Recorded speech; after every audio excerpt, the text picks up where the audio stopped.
আসসালামু আলাইকুম আমার ভাইয়েরা বোনেরা। এই যে দেখেন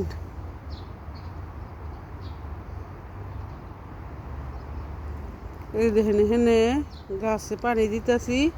পানি দেওয়ার সনে একটা কৈতর দেখলাম মরা। এই কৈতরটা মইরা রয়েছে। এই কৈতরটা হনে আমার লগে একটা মেয়ে থাকে, কোন দেশের জানি না, খানকির বাচ্চায় এই মরাটা খাইব। এই মরাটা খাইবার দিনে দেখে আমার লগে এই ঝগড়া। এই মরা কিছু খায় মুসলিমরা, নমাজ পড়ে আবার 5 ওয়াক্ত। তাহলে কে রে খাইব?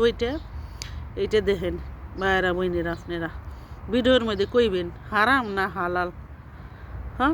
এই মরাটা খাইব। মরাটা খাইবার দিনে দেখে আমার লগে কাইজা করতেছে শয়তানে। আপনারা কমেন্ট করেন। ওকে, আল্লাহ হাফিজ। ভুল তো কইলে মাফ করে দিয়েন।